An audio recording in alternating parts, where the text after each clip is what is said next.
get me out or not, Lanfear? Oh.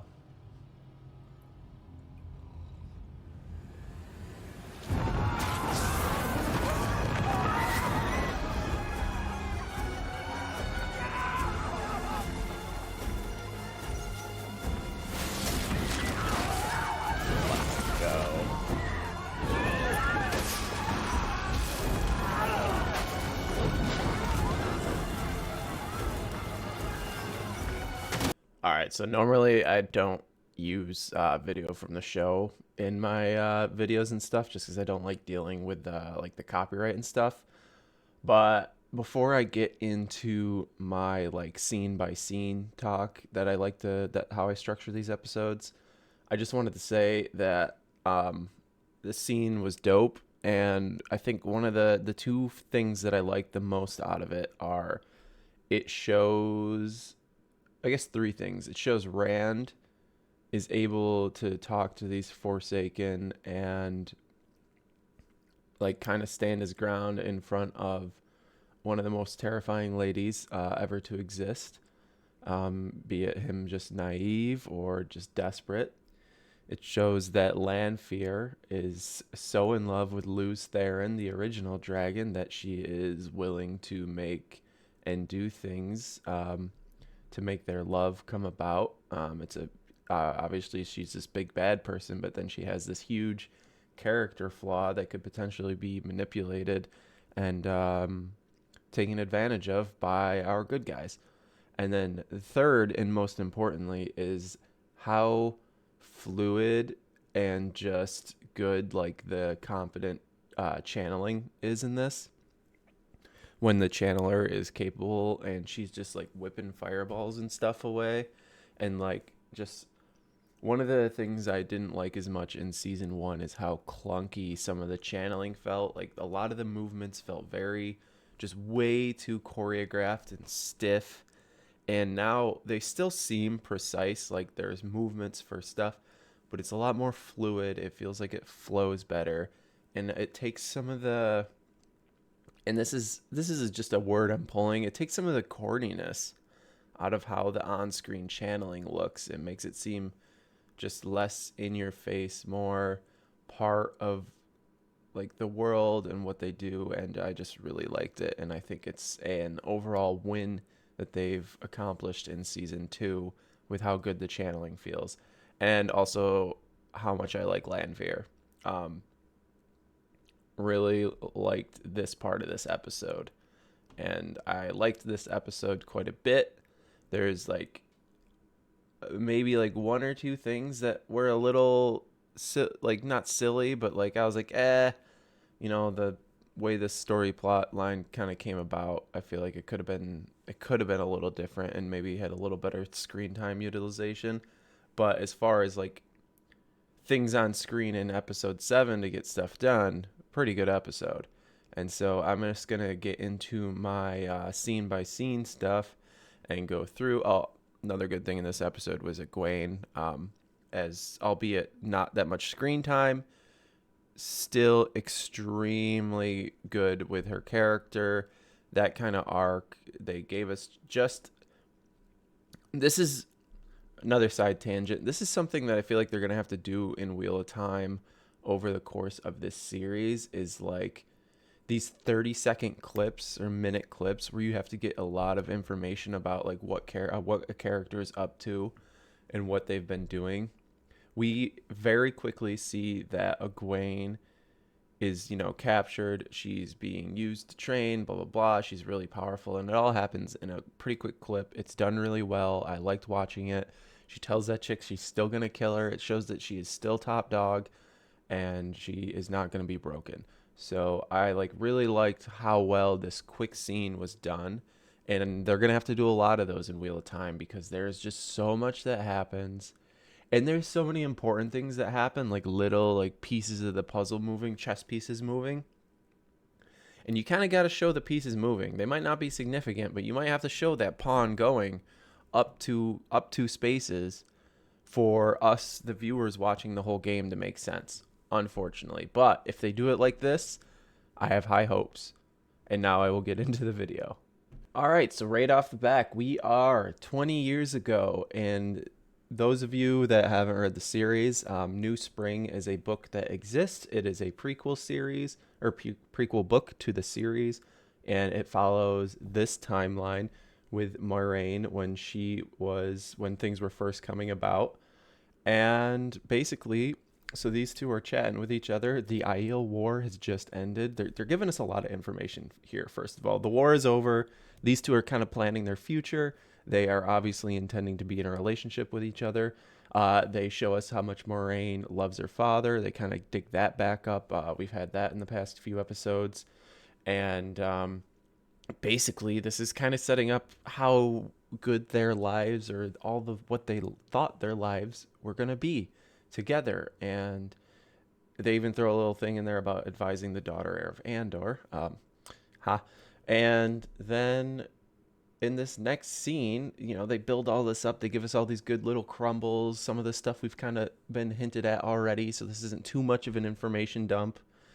And then in the next scene, we have our foretelling scene with Yutara. And this is it's similar to how I think it goes down. Basically, she has this vision that the dragon has been born on the slopes. I I don't know if they're told the slopes of Dragonmount in the series, but basically the dragon has been reborn, and this just absolutely flips up Moiraine and Siuan's entire next 20 years, as we just saw from that last scene. They had plans, and judging by the fact that Siuan Sanche becomes Amyrlin's seat and Moiraine is not in the tower for 20 years and never sees her dad again, I'd say this was a pretty big event in their lives. The scene did feel a little just. I mean, obviously, it has to be rushed. There's only so much time that they can have for this show, but I feel like it was like if it had like another like minute to just. I don't know, guitar, it just felt a little clunky, but it got the job done. But it's kind of reminded me of the scene when Moraine's putting all her shit on in the beginning and just giving us like exposition on the Dragon Reborn. Um, but otherwise, good scene. I wonder. I don't want to talk about like other stuff that was in our book moments from when this happened because maybe they're gonna show it. So I guess I'll say this vaguely to the book readers. I wonder how they're gonna go about Moiraine and Siuan understanding the importance that they cannot tell anybody else about the viewing. Otherwise, bad things could probably happen. I'm gonna take a wild gander. They may, but it's gonna require another flashback scene, and we definitely don't have time for that in this season. And it doesn't happen in this episode. So maybe I'll just talk about that at some point. Maybe I'll spoil it just to the two non-book readers that I know. So we have Moiraine and Siuan confronting each other about the fact that Moiraine didn't tell Siuan she'd been stilled, and then they also sneak in this little tidbit about warders being their bonds being taken without their permission, and how that's definitely a violation and kind of a bit rapey. There's a lot of things in the, oh shit, is that gonna demonetize whatever? Which is also similar to them being stilled, the feeling, the violation, all this stuff. So that's a heavy bit of her basically being like, Moiraine, why didn't you tell me about all of these things and what's going on? So it starts off pretty deep, and then they get into the fact that Moiraine has just been holding back a lot of the information about this 20-year crusade that they've both been on. So if you can imagine the relationship that these two are in, I can understand why Siuan feels like maybe Moiraine doesn't trust her or something's going wrong. And this was an important scene. I don't want to try and analyze it too much because honestly, I'm not quite sure at this point throughout this episode if like their conflict was staged or not, or if it was real, if they had Siuan kind of change it up like that. And that would be an interesting turn of events. And for those of you watching, obviously, so Moiraine knows the prophecies of the Dragon Reborn. She knows he's got to do all these things. And Siuan is basically proposing, we'll go that Siuan is taken at face value here, is proposing that they are to take Randall Thor and basically cage him and lock him away in the tower and use him as their attack dog in the war for um in the last battle. And so you obviously, if Rand needs to do all this shit, he can't be someone's puppet for the last battle. So there's definitely some conflict there, and Moiraine knows it. But I wonder if Siuan knows it. I don't know. We'll find out. That's a watch and find out kind of thing. There's one rule above all others for being a man. Whatever comes, you face it on your feet. Hey, he said the thing. He said the thing. He said the thing. Let's go. Yeah, Lan prepping Rand to talk to the Amberlin seat is a scene that I was looking forward to. I'm glad they included it. Little later than it is like in the books, it would have taken place at Faldara, I'm pretty sure. Is that when it? Yeah, I don't know. But Lan basically preps Rand to go talk to the Amberlin. And yeah, so that's what this is here. And it's kind of cute. And hopefully it sets up a little bit more of Lan and Rand. They kind of have, nope, spoilers. It sets up just Lan seeing Rand and seeing what he has to go through in his life's journey and sympathizing with that, as Lan himself has had a mission. And actually Lan sacrificed his mission because he's Moraine's warder. But anyways, that might be spoiler territory. I'm just going to skip over this first iteration of Rand and Siuan talking to each other because they're just kind of setting up the tension in the room, and then they cut away to the scene. But I will say that the way this room looks, I like it a lot. The way the throne is in this pause still that I have up here with like the sun dial or whatever shining through. Very cool scene.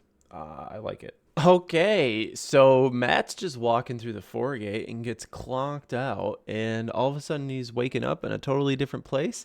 And Lanfear's here, who I don't think Matt knows who Lanfear is at this point, so he doesn't know who this lady is. But yeah, of course, in classic fashion, he's like, "What the fuck?" And interesting choice of words in this was she says something like, "I thought you'd be more impressive" to him. Which in my brain, obviously, I'm aware of Matt and the Matt, but they're definitely going a different route with him, at least how they're going to talk about his story.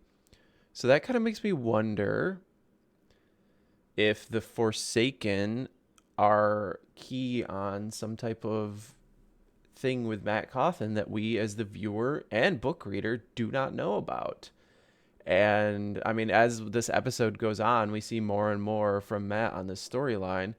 And I mean, I'll talk about it when that scene rolls around.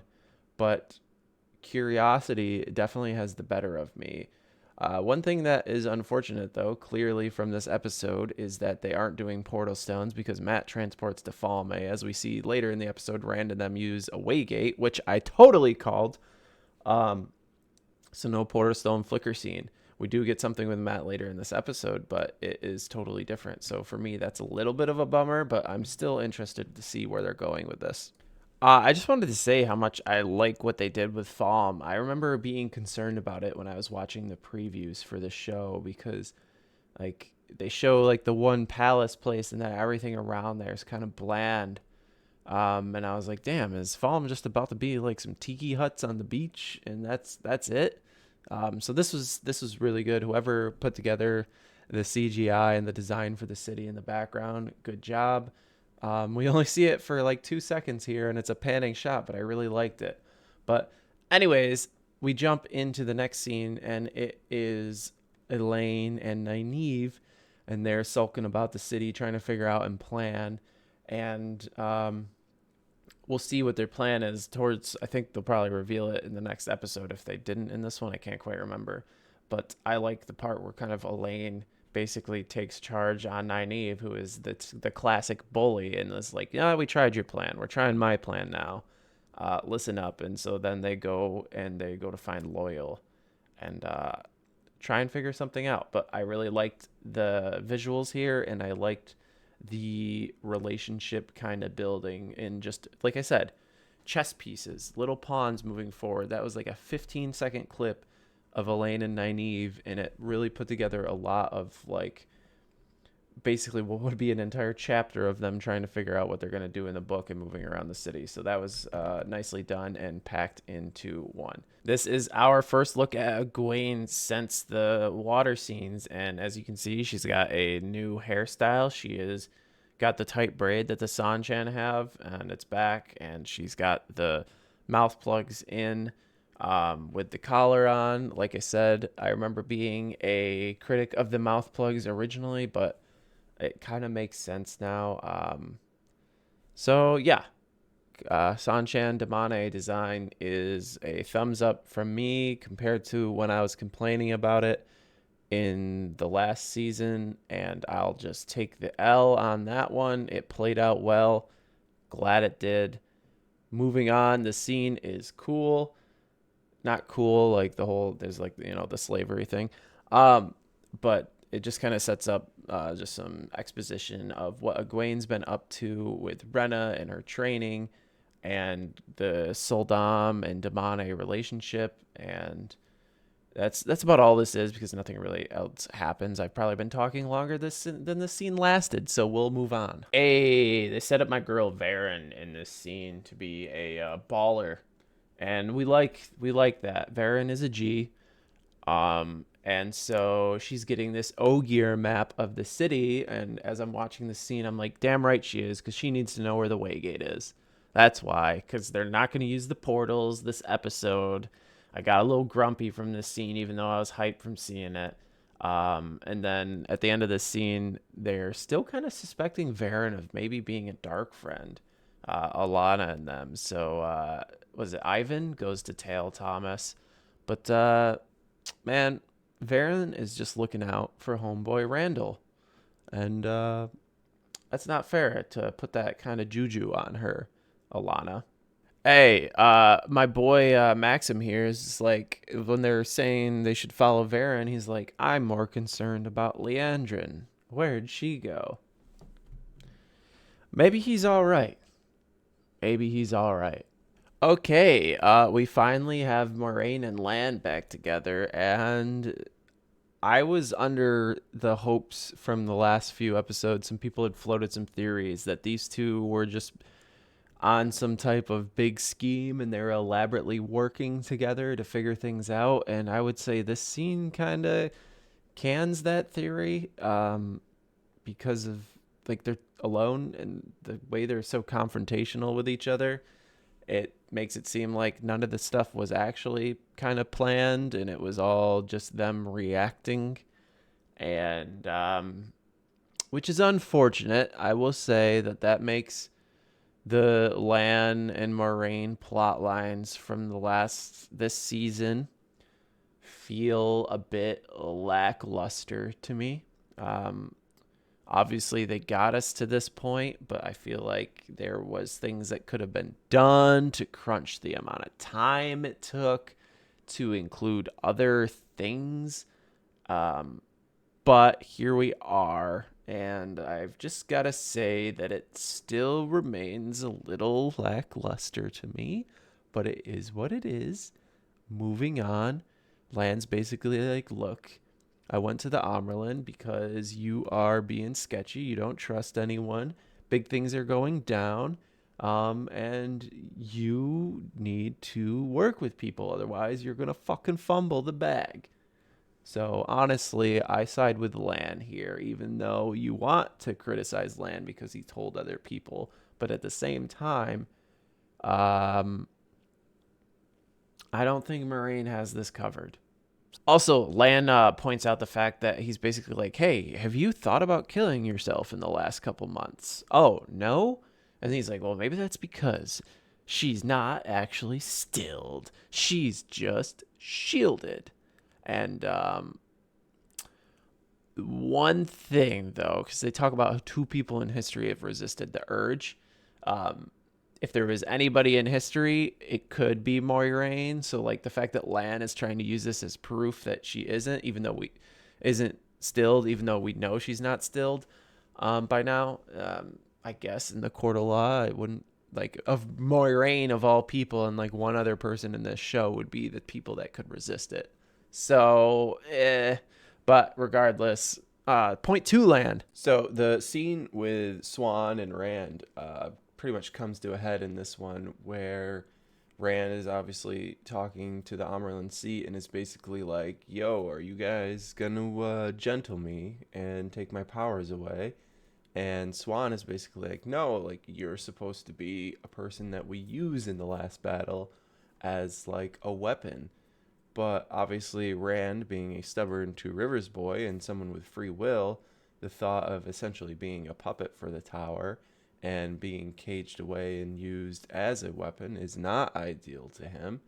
And so basically, he starts to power up and basically, like, no, you're not going to take me. And Swan just simply is just like, bep, shield. Like, because Rand doesn't know what he's doing. And she's basically like, all this time, and you can't even stand up to me? You're supposed to be the Dragon Reborn, and you can't stand up to me? And basically, Rand's just sitting there on the floor, shielded. And this was a pretty great scene, but I was interested in Swan being more on the side of wanting to control Rand and bind him. And I'm curious as to whether that is her just playing so it seems like it on the surface, or if this is an actual thing that she thinks. And this is definitely just going to be a watch and find out. Obviously, as this episode went on, it very much looks like she was on the side of wanting to take him in and control him. So that's definitely a change up that I'm interested to see where it goes. And we'll get into like the ultimate failure of them trying to keep Rand with them later. But the scene set up a lot of kind of exposition and stuff like that on like going forward. The White Tower's position on the Dragon Reborn is that he needs to be controlled. He can't be running loose. And then as we get to this later in this episode, how can the Dragon Reborn become what he needs to be if he's being controlled by the tower? No one in the tower can teach Rand how to channel. So I definitely think we have a very big conflict point of this series starting right now. Egwene and Rhaena are doing their thing. We're back, and the scene ultimately comes to a climax where it's their turn to do this training exercise, and Rhaena is obviously knows Egwene is strong at this point, and they go out there and they go to do this air blast wiener waving contest thing, and Egwene absolutely smokes the show. Her blast knocks people over. They can hear it back in Falme, which they do a nice transition of the scene between the scenes to like what Loyal's up to, where like he hears the blast and then they go into him doing stuff. This was a good scene because it showed like the whole time Egwene has that like look of defiance, and Rhaena is like sitting there thinking that maybe like Egwene's coming around, like should they do all this power and stuff. But like just the amount of acting in Madeline Madden's face is so good. Once again, I will stand on a soapbox and say that she is the best of the main cast when it comes to acting, and maybe her character is just the best written for like what I expect of it.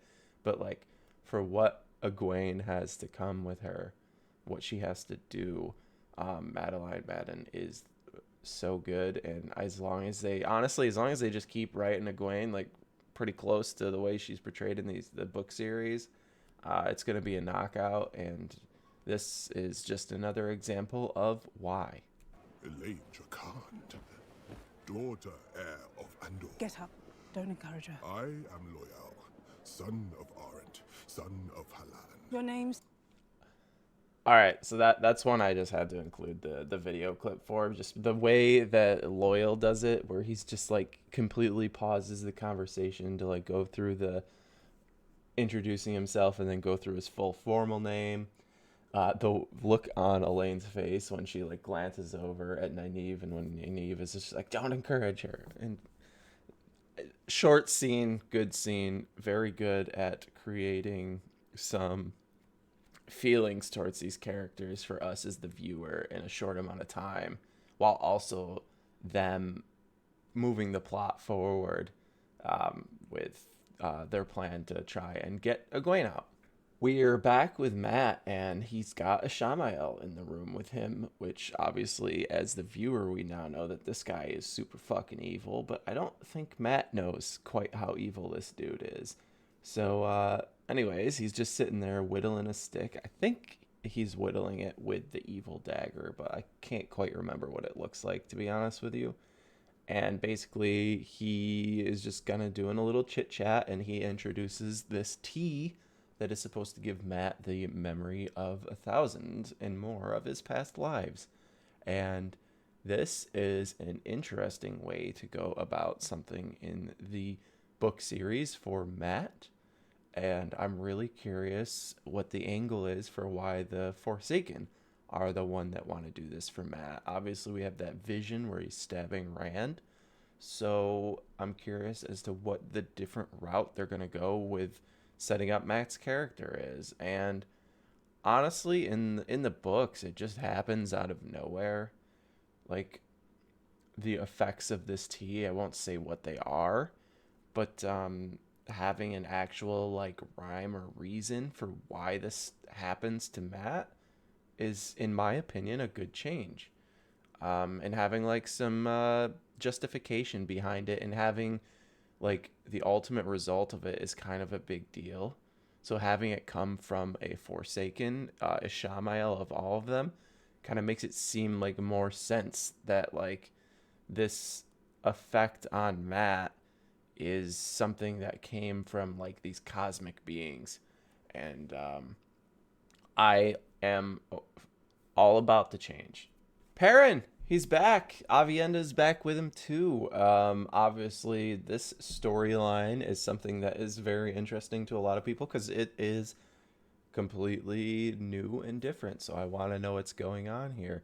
And so these two are outside of Falme, and they must be. Avienda is taking Perrin to probably find the rest of the maidens, which we get two of them in this episode. We get Bane and Chiad, who are important characters, and also Hopper is still with Perrin, and he is the cutest boy and the best boy.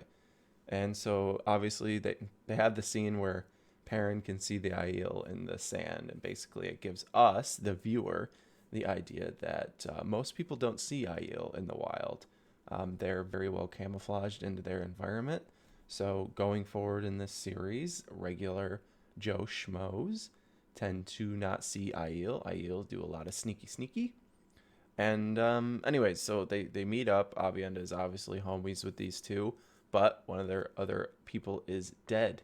And so Avienda has tow to, I don't know if it's to Bane and Chiad or to a dead person, which I don't know how that would work if you have tow to a dead person. So maybe it's to one of Bane and Chiad. So essentially they beat the shit out of her. And this is a Aiel custom. It happens to different people throughout the series, but basically it's how they get rid of their toe to somebody. And so go Aiel, it's toe and G. G is when you do something good, like in battle, you do a thing, you have great G, where that is just like a personal thing. Nobody owes you anything. But toe is when you basically commit a mistake, you wrong somebody, you have toe towards that person, and you must make up for it. And so basically Avienda is making up for her toe with these two, and Perrin and Hopper are like, what the fuck? And this is just something that happens throughout the books all the time. You'll probably see Aiel in the future that just looks like they got the shit beat out of them, and that's because they were serving their toe to somebody and they just had a good old beatdown session. One thing about this scene though, outfits go hard as fuck. The spears and stuff, the Aiel, their veils, everything about this scene is really good. I am in love with the Aiel costume design, and honestly, they look so good in the desert that I'm super jazzed for a certain storyline. And just great job by the costume designers on this. Season 2 costume design has been off the fucking chain. So congrats on that. Hey, yo, what the frick was this scene with Matt after he drinks the tea? This was something, I'm not going to try and analyze it or anything because I think this one is just supposed to be out there. He starts seeing shit. He sees him killing all his friends. He sees him hanging in a noose. He sees his mother basically saying you're just like, the whole just like him thing, I'm not going to look too far into because I just don't think it's going to be important. But this whole dark side of Matt, where he like goes and is evil and kills all his friends, maybe that's a play the Forsaken are trying to make. I don't know. I mean, I don't know how much this actually let him see into his past lives, but I wonder if like the whole hand ripple thing is basically, or like something is how we're gonna have dice rolling in Matt's head. I don't know, but interesting scene to say the least. It was definitely spooky, and yeah, I guess well, this is a watch and find out kind of thing because I am not sure what's going on with Matt, but for a little while they have room to play with Matt because he is not like original 3 books. Matt is just not that much. So the fact that they're taking some creative liberties now to maybe make him more interesting, fine by me, as long as when we get to the important things, we get Matt's character back on track. Let's see what happens. Okay, so the whole scene with Rand, the Amerlin seat, Moiraine, all comes to a clashing close at the end of this episode. Well, I guess this isn't the close of it, but essentially, they put on the table that Siuan and Moiraine were supposed to work together and do this thing together.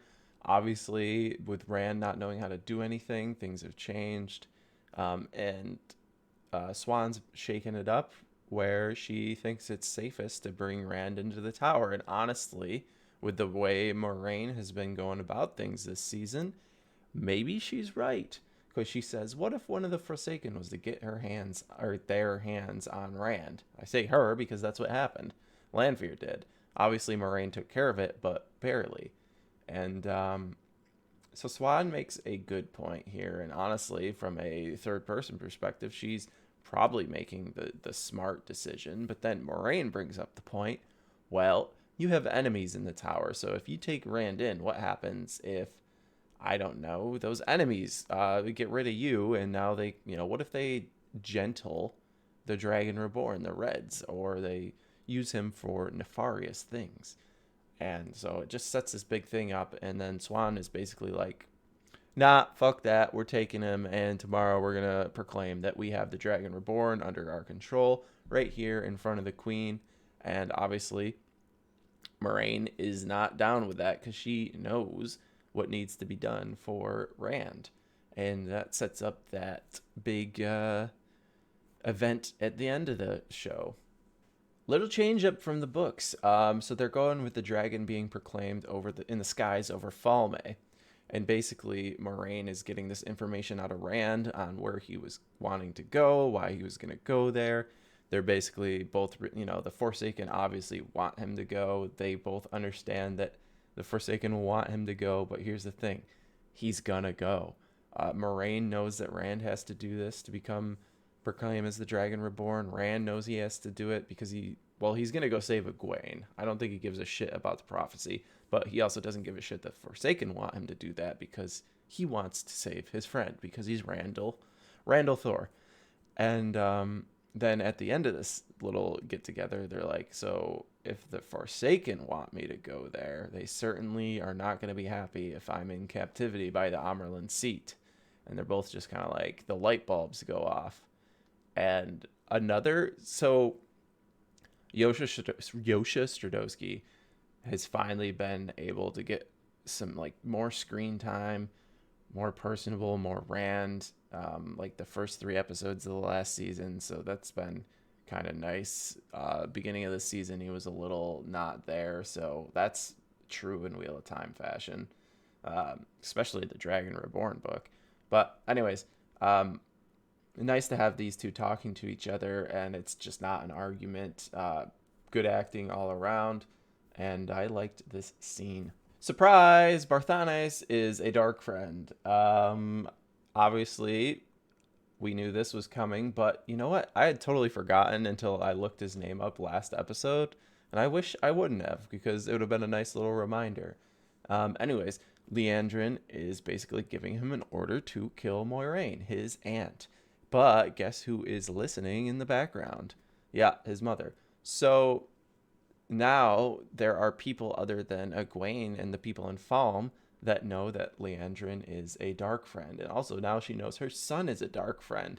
So the clock is ticking on the Liandrin is a Darkfriend time bomb, because at the end of this episode we have Barthanes locked away in a cell by his mother. So what happens with Liandrin? Blocks are going to have to start rolling and tipping here. But essentially,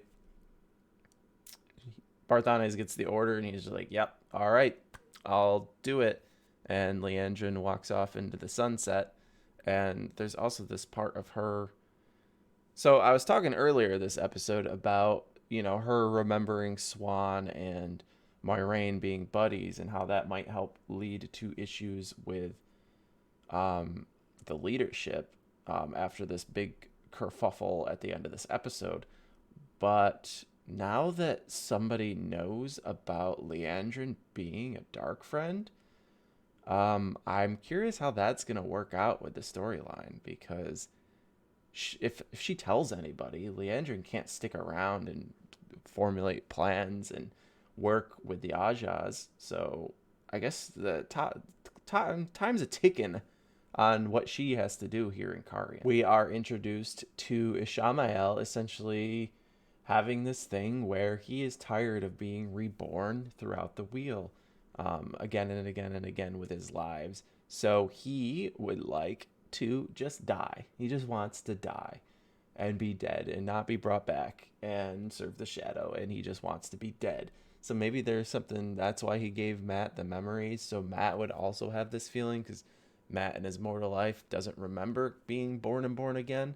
So maybe now that he does, it's going to make him want to align himself with Ishamael's plans, so he can also face that same thing. So I guess that it maybe is the play that they were going for them trying to give Mat this tea. So essentially they could maneuver him into agreeing with them about this big plot point that I guess I can't get into. So that's interesting. Book readers, what do you guys think? Like, the idea of giving Mat the memories was a play to make him follow along with Ishamael's ultimate goal? Maybe. As we were set up beforehand about the Forsaken not wanting Rand to be imprisoned, he goes to sleep and has a little chit-chat with Lanfear and is like, hey, man, I can't get to Falme. Can you help me out here? And hopefully Rand gets to see the consequences of his actions from doing this. But like, obviously he skips off to Falme, so maybe he doesn't. But asking the Forsaken for help is definitely a roll of the dice, because this scene, as you can see from her face kind of in the still I used, she's like, oh, okay, yeah, I guess I could do that. And then it rolls into this next scene, which is probably one of my favorites from season 2. And I'll get into why I love it during this scene, but goddamn. Anyways, yeah, so Dream Lanfear is like, all right. And also the whole dominatrix get up there is interesting, to say the least. Also the slick back, like, black hair. She looks like a hockey player that just got done with a game and their hair is all like sweaty and shit, and they just took it off, did the finger run through before their interview. Whoops. The indifference on fucking Lanfear's face when she's just walking through the foregate setting things on fire, and just the way she just casually flicks her hands out and is just sending these weaves out, making fire happen and stuff, is pretty dope. And you can tell just the indifference on her face, how like below her this is, but she is crazy in love for Rand al'Thor, and so she's doing this. And you can tell on her face she hates that she's doing it. But anyways, she's just walking around, just throwing fire weaves like it's nothing, setting this distraction to bring people's attention away from Rand. I was glad to get some more acting out of the Logain actor. That's a little redundant. In this scene where Lan is going to him, because as we have been setting up, Lan suspects that Moiraine is not cut off from the source. She is just being shielded. So he's going to Logain because Logain is a male channeler, and Lan is definitely thinking that it was a male shield. So therefore, none of the sisters can see it, but a male channeler would be able to see it. Which I guess we're going to go with Rand isn't experienced enough to see it, or maybe it's a talent of Logain's. I think they came out with like what their idea on this is that Logain, even though he's gentle, can still see male weaves as part of his talent. But anyways, he basically gives the idea that, yeah, she's got thousands of weaves. She's shielded from the source, which as we got when Rand was being held, they believe that someone has to be present holding the shield. So for her to not be around anybody and to still have these weaves kind of closed in on her, they're all obviously very confused about it. But anyways, so this whole Logain scene, really cool. It's nice to get this actor like talking again. And yeah, so Lan basically, well, Alanna and her warders come in and say, hey, shit's on fire. We got to go check this out. And Lan was going to like cut a deal with Logain that he was going to give him that key. And then basically at the end of the scene, he's like, dude, you killed Steppen. And the homie's like, fuck you. I'm not giving you this key. And you can just kind of, the Logain actor in this, it's like Alvaro, sorry, whatever. I can't wait to see what he does with this character. I can't get into things too much, but he's very good, and I can't wait to see more of him as time goes on, as he's doing his thing locked in this cage.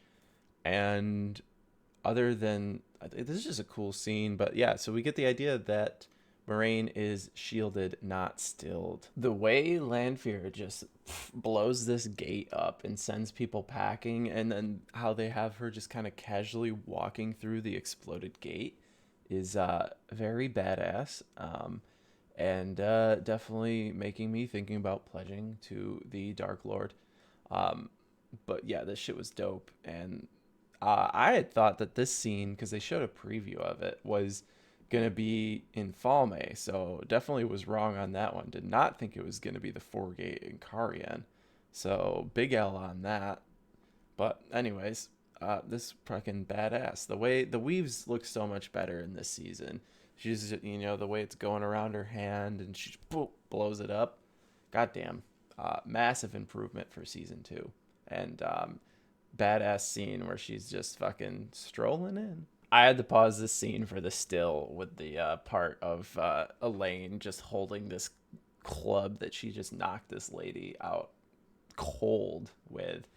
We're back in Falme, and Elayne and Nynaeve are doing the scheme. They have one of them. They have the Adam, and they've just captured a Sanchan that would be able to use it. And essentially, the plan here is they are going to use this lady to try and sneak into the kennels and hopefully free Egwene.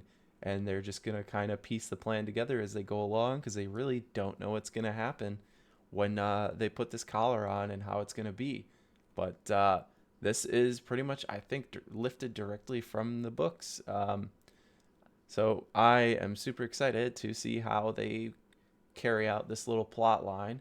But it, like I said, it's just nice to see these two on screen working together. When I see these Elayne and Nynaeve scenes and the Egwene scenes, the book reader in me geeks out, because they're all done very well and they're all acted very well, and you can tell they put a lot of time into supporting this plot line. And so every time I see it, it just gets me like hyped, even if nothing is going on screen. Like, it's just exciting to see. And like, this scene ultimately doesn't have too much actually going on, but it pushes our plot forward so far, because now they have a way to get into the kennels. they have a way to find Egwene, hopefully figure things out, but also like the look on Elayne's face after she knocks this lady out, the daughter heir of Andor, just clubbed the person in the street. Serious character growth going on. Renna. Yes. Egwene. I will kill you. Let's go. That was like one of my favorite scenes from the entire episode because it just like shows how Egwene is not going to be broken. It's such a good character moment for her. Basically throughout this episode, they kind of make it seem like these two are getting along and blah, blah, blah, at least from Renna's point of view. And then for Egwene to just drop this on her at the end of the episode. And the amount of just emotion in this actor's face is like, these two are great at their jobs. They're both written well, and the way they portray it on screen is done really well. So I am just a fan of this interaction and these two working with each other, and just to see the ultimate disappointment on her face just is something. And the defiance in Egwene is so key to her character that this is just a great quick scene, and I love it. So we get Varen doing her thing, and she power plays Lyanna to essentially hand over Rand's shield to her. And once again, that Aes Sedai wording of basically saying that Lyanna needs to help defend the city, but without lying, because yeah, her strength is needed to defend the city, but that doesn't mean it was a direct order from the Amerlin seat. It could have been an order from Varen herself. So the way she words this, she essentially gets rid of Lyanna and then gets the shield on Rand, lets it go, and says basically like, let's get out of here. And I'm a big fan of the actress they chose for Varen and just kind of her demeanor on screen. It's very hup, hup, hup, hup, hup, matter of fact kind of person. So yeah. Anyways, so they go and get out of there, and guess who happens to have a Ogier map of the city with a waygate in it. So they're on their way to that waygate, which is kind of we'll get into the bummer of that later. But anyways, so with the foregate on fire, obviously they need to get rid of said fire. So Siuan and all these sisters link up to get big power, so they can change the weather and make it rain. And that's a thing in the show, or in the books, about making it rain and requiring a lot of power, the less moisture that is in it, whatever. Anyways, what I wanted to talk about is how cool all the weaves look and all the colors and stuff, how far we have come from the first season, and just the way it shows them all coming out of each of them and up into the sky, making it rain. All the people are, they're seeing it rain, they're all happy and giddy. This was pretty cool, and I liked it. I figured they would be linking so they can go up against Lanfear, but I guess they probably don't know where she is because she's just sneaking about the city. And then Lyanna comes up and is basically like, "Hey, I'm here to help." And Siuan is like, "What do you mean?" And so Siuan is just like, "Ah, fuck." So she goes to find the gang and confront them. But yeah, weave colors, dope. Before I get into this overall scene, this line Lan says about not even a single Forsaken can't steal somebody, which is definitely a change up from the books. So that's going to be interesting going forward. And obviously I can't get into the implications on the series without getting into spoilers, but there is a person in the books that goes about and stills quite a few people in one scene. So obviously that's not going to be able to happen, I don't think, like if the Forsaken aren't able to, which is definitely an interesting change up. So anyways, Lan basically proposes to Moiraine that she is shielded, not stilled, and they go through this scene where Rand is supposed to kind of weave and cut the shields for her, and I thought it was kind of cool. The way they show the taint on siding kind of in Rand's weaves as he goes, and how they kind of show how it's a tough maneuver to cut the tie. And honestly, I was like thinking something was going to go wrong watching this. The fact that Rand was able to get it kind of impressive considering he doesn't know anything yet. I figured he would have puked when he disengaged the source the first time, but I don't know. Maybe he's just embracing it the whole time and he wasn't actually channeling. That's probably the case here. Anyways, yeah, so Moiraine has her power back, and I still do not know if I will be able to look back on this plot line from season 2 of Moiraine losing her power and Lan going through all of the effort to figure out how to get it back. I just, with the amount of time they have for these seasons, I just don't know. The amount of time that went into this plot line, and then for it to just kind of be solved here and like we move on, I don't know. Like I'm sure there'll be like moving pieces that we find out about later, information that because of this I don't know if I'll ever be able to sign off on this plot line. Let me know if you agree or disagree, but I just don't think it was a good allocation of time. But anyways, it's finally over, and Moiraine and Lan are buddies again. Lan says, I finally could do my duty, blah, blah, blah. Moiraine has an emotional scene when she gets her ability to touch the source back. Obviously, we've heard that it's, a big deal.